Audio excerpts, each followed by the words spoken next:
আর্জেন্টিনার এমন হার মেনে নিতে পারছে না দর্শক এবং যারা আর্জেন্টিনাকে পছন্দ করে না তারাও। খেলা 90 মিনিট শেষ হয়ে গেলেও একটা শট গোলে করতে পারে না আর্জেন্টিনা। এ নিয়ে আর্জেন্টিনার সমর্থকদের মনে হাজারো প্রশ্ন। ইতিমধ্যে মেসির একটি ভিডিও ভাইরাল হয়েছে যেখানে বলা হচ্ছে, সবকিছু ভুলে যাও, আমাদেরকে খেলতে হবে।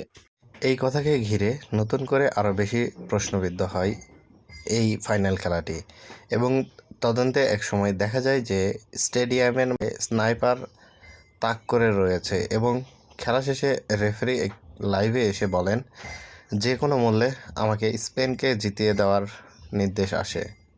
আমি যদি এমনটা স্পেনের দিকে বেশি সাপোর্ট না করতাম সেক্ষেত্রে আমার পরিবার ক্ষতিগ্রস্ত হতো। খেলা শুরুর আগের দিন সন্ধ্যায় আমার কাছে কল আসে এবং আমাকে এরকমভাবেই হুমকি দেওয়া হয়। যখন সারা বিশ্বের সবাই বলছিল আর্জেন্টিনাকে প্রতিনিয়ত ফিফা সাপোর্ট করে এবং তাদেরকে এই কাপ নেওয়ার জন্য সাহায্য করছে, তাহলে শেষ সময় এসে ইংল্যান্ড ম্যাচে এমন ফ্ল্যাগের কারণেই কি ফিফা আর্জেন্টিনার প্রতি ক্ষিপ্ত হয়ে স্পেনকে জিতিয়ে দিলেন? অথবা এইখানে রয়েছে বহির্বিশ্বের রাজনৈতিক একটি চুক্তি, যার কারণে আর্জেন্টিনাকে এমন খারাপ খেলতে বাধ্য করা হয়েছে এবং গোলে শট করতে দেওয়া হয় নাই?